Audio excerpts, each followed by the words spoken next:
Alright, welcome back everyone, Zaf here. There are some tricks I want to teach you for this Battlefield time run. They are honestly quite important, so I want to show you exactly what to do to get a good time. As you can see, well, on my server, these people are just no competition. I think our time is alright. We got 123, so let me run you through the build and the process, and let me tell you why our resolution looks so low. That's because when we run Battlefield time, I actually lower my settings to the lowest I can basically bear to stand. If we go to our settings here, let me show you. In the settings options, you go to graphics, and as you can see, I have everything to user settings. I dumped down the resolution all the way to 1600 by 900, turned down the render scale, and everything else was set to low. That's because this makes your runs much smoother, but also make sure your frame rate is at 120.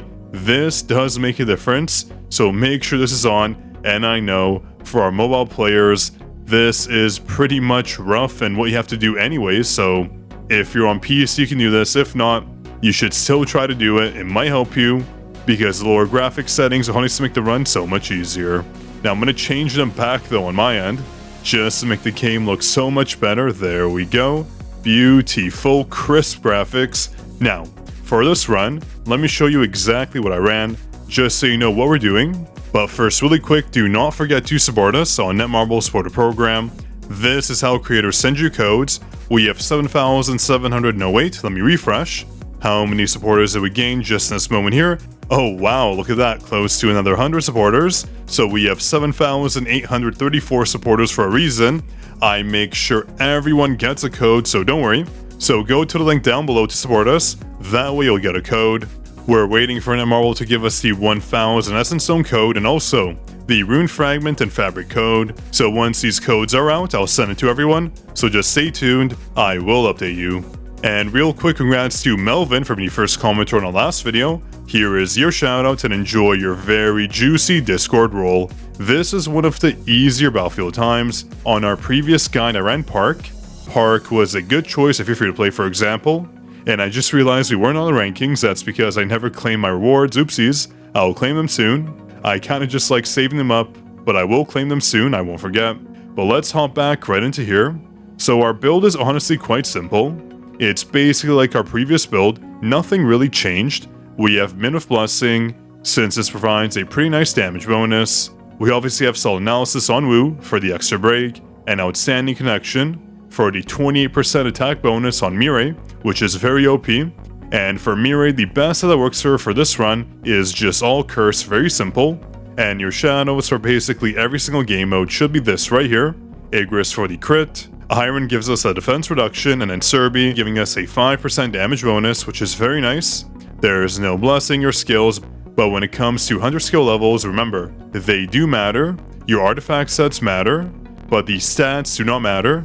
Your advancements on your weapon and hunter do matter. All of these factors matter into your damage for Battlefield time, but when it comes to the actual artifact stats or their bonuses, these do not apply. Doesn't matter if it's legendary, does not matter if it's a heroic, they all will work just fine.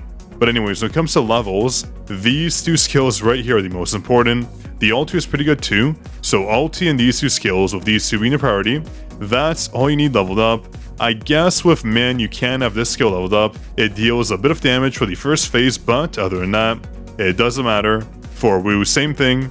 No need to level up any skills. He's not dealing damage per se. What he's doing is dealing break damage to break the boss. That way Mirai comes in and deals a ton of damage. So that should be it for the build. Again, super simple. And for your weapon choices, obviously the hunter exclusive weapons are the best, but you will have it for Mirai. But for Wu and Min, you won't have them. For Wu, we should have it as well. We always get one copy. But when it comes to Min, you might be missing his weapon. So alternatives can just be an A10 book. So either this book here or running the rare book. Let me find it. This book right here. Either A10 will work. Not too important, but you do want the A10 bonus on either the rare or the SR. 10% attack, defense, and HP will help a tiny fractional bit. So yeah, let me show you the run. There are some tips that are actually kind of cool in this that I do want to teach you. A lot of you might not know. Let me show you exactly what we did. So on this run, we got 126. It's the exact same run I did here. I just wanted to make it a bit better if I could, which I kind of did. Let me show you. So this will be a replay, of course. and I'm going to put the speed at 0.5 times because it happens quite fast. I do want to explain it for you. So when you spawn in, there is a trick I want to tell you when it comes to aiming. If you don't do this, your characters will aim in random directions, which is so annoying. So when you start off with Min, there are two things you want to do. You want to start off by dashing, but you want to hold the forward key the entire time. Never let it go. Very important. So we're going to start walking forward here. As you can see, I use my Q because I do want my core attack to come up ASAP for the next phase, which you'll see shortly. This is very important. You do not want to use it for a Z, and this is something you should use in all battlefield times when it comes to quickly swapping out your hunters, because when you have your core attack up and you use it, you can immediately use your QT into your next hunter. So from Min to Wu, very important. But let's continue. As you can see, I'm running forward and I'm dashing and I'm using my Q just to basically waste it and get the core attack gauge up. So I'm just going to keep going forward. Now, as I'm still going forward, I'm not letting go of that key. I'm still walking forward because if I let go, Min will aim on this enemy right here and his attack will go this way, which does have an effect because his E provides us a 5% damage bonus. So you just want to keep looking forward, walking forward, use his E as you can see here, and now immediately switch to Mirai, not a QTE, just press the 3 button and you'll swap right away. And the second you hit 3, you want to hit your ulti, watch this. So swap ulti, boom, saw how fast that was. It could go even faster, just so you know. So we use our ultimate, and now we just want to start auto-attacking. Do not use your skills, so basic attack, and what you generally want to do is try to sweep the mobs to the side and go towards the middle back.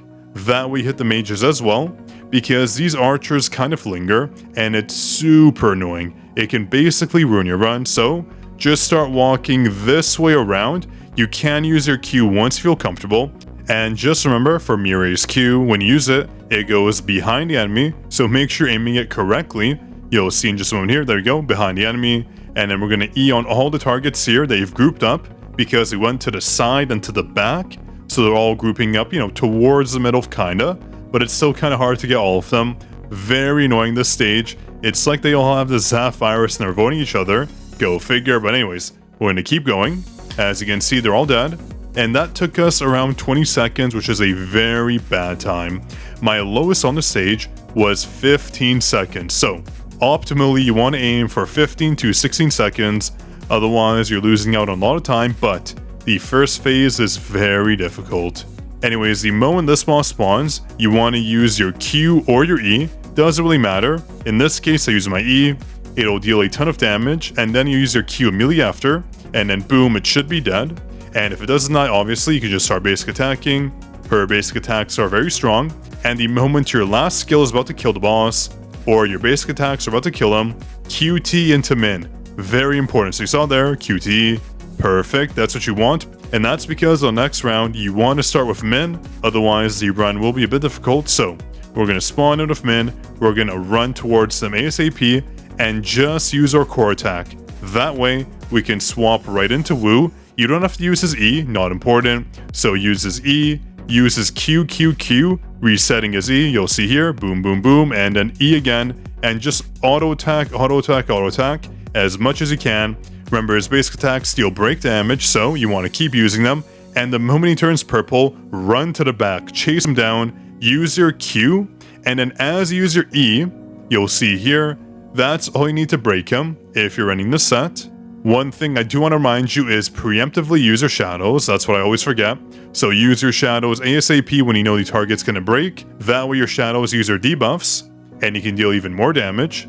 So the moment you use your E next, you want to press 1, switch into Min, then use his ultimate, because right now Mirai's ultimate is not up yet. So just get as much damage in as you can. Use Min's ultimate and then use his E. Then you can press 3, swap right into Mirai, use her ultimate immediately, and then use her Q for the attack bonus, and then use her E, start auto-attacking, and then save your skills. You'll see that all play out here. Let's go. So we're using Wu, swap into Min, use our shadows, use his ultimate, use his E next, and as the E animation is casting, immediately switch to Mirai, you'll see here, The E is about to go off. Watch this. E, switch to Mirai, ultimate, use your Q or E. I prefer Q. Q provides us a 12% attack bonus. So you'll see here, I use Q, then I'll use her E. And then after that, just our auto attacking. That's because her basic attacks reduce her cooldown for her basic skills. You'll see here, the cooldown keeps going down and down. And remember, when he uses this, he's immortal, so you cannot use your skills, or if you use them, you'll waste them. So time them when he turns big, and now use your Q or E. Boom! It should hit now. You have to time it. Very important. Use your Q. Auto. Very simple. And you want to use your skills one more time if you can. So watch this. These skills come up. Use them. Use your Q again. And then wait for your ultimate. The ultimate is what you need to kill the boss right here. So ultimate comes up. Boom. There we go. And then use your basic skill. Her E deals more damage, but I think her Q is a bit faster, so kind of up to you what you want to do. You have to gauge your situation. I used the E here. Didn't deal enough damage. Use a Q. Instant death. And boom. 126. Could have been way better. Our best time is 123 for this run. And that still could be much better. It all depends on your early RNG when it comes to phase 1 and phase 2, of course. And then if you get good damage off on the boss when he breaks, all of that relies on your crit and your RNG in general. So if you have good luck, you'll manage. If not, well, tough luck. Keep resetting. You'll eventually get there. So if you enjoyed the video, do drop a like, leave a comment, of course, if you have any questions, tips, or concerns. And do subscribe to the channel if you want more content like this. That way I know you want more Battlefield Time videos. This was Zaf signing out.